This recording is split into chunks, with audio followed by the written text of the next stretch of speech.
Hey, welcome back. We have some pens in here from Everyday Kara's, which is the new version of Kara's Customs. It's like a offshoot that has been machining very inexpensive entry-level machine pens.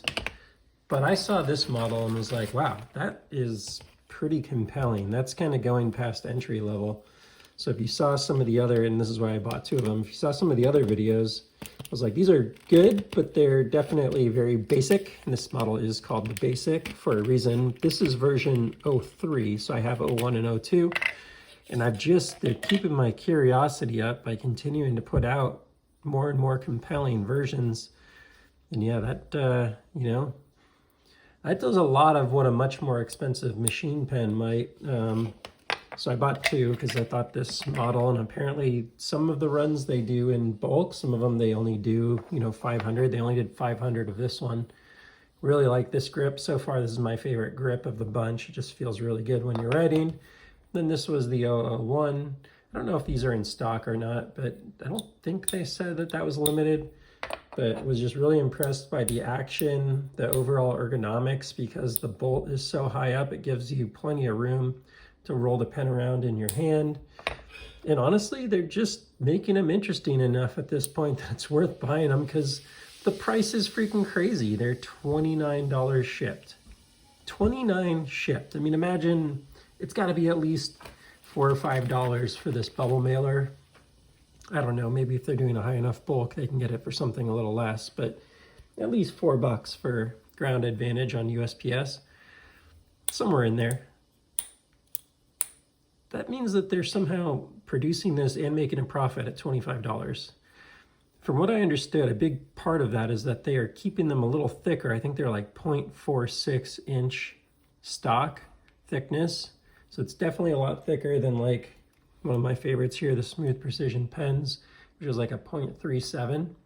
Because this way, they don't have to do a ton of milling. They can mill it like 5 times faster by not having to reduce this from the original stock thickness, right? Because it just doesn't take as long if you leave it thicker versus waiting for the machine to finish this off. So it's got a good enough pocket clip, nothing to write home about, good enough action by having like a poly bolt in there.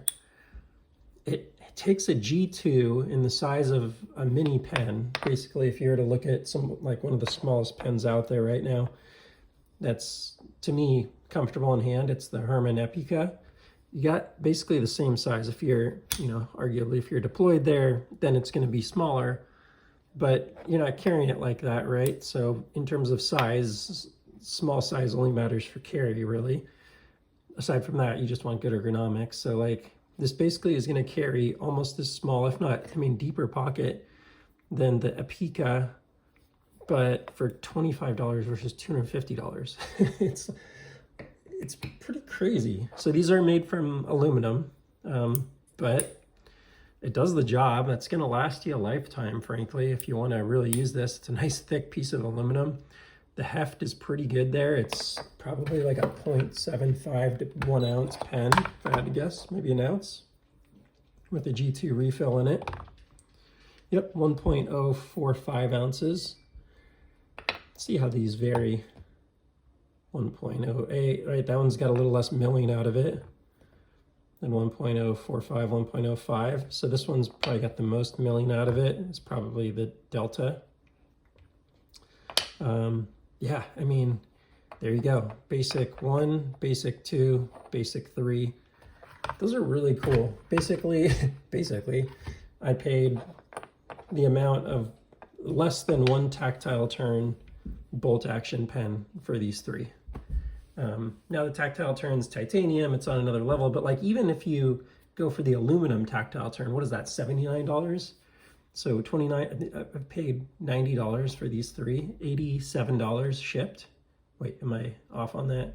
$30 times, so yeah, $87 shipped for 3 pens. You're basically in the same price as a tactile turn. It's $79 plus $10 UPS shipping or whatever it is, $8. Same price for 3 pens. Are they as nice? Maybe not quite, but the bolt action's like just as good, if not better. The fit and finish isn't quite as good as the tactile turn, but it's not far off. So to me, this is a pretty crazy offering in the market right now. I don't know if we'll ever see anything like this again. Will we ever see a USA made $29 shipped aluminum machine pen produced in the United States ever again? I don't think so. So to me, this is just a cool opportunity to buy the first 3 they ever made, you know, keep them around. Maybe someday this pen's gonna be selling for $49 or $79, who knows? It's pretty unprecedented. So I bought an extra one just to give as a gift to someone. Maybe I'll do it as like a 10,000 review on the channel or something. When I hit 10,000 followers, I'll give it away or something along those lines. But for 29 bucks, it's like just freaking free money, basically. Just free value as far as I'm concerned. So that's all for now. This is a pretty straightforward one. Overall, this feels good. There's like a little, these could be maybe a little more finished. They're a little sharp feeling, a little deep on these grooves. They could probably be a little less grooved, but better for grip for sure. And there's just not much you can say. That's just about it. What more can you say? But good job by Everyday Caras. Amazing, amazing offering in the market right now. There's not a better budget pen in the market, hands down. That's all for now. If you enjoy the content, please feel free to like and subscribe, and I'll see you on the next one. Take care.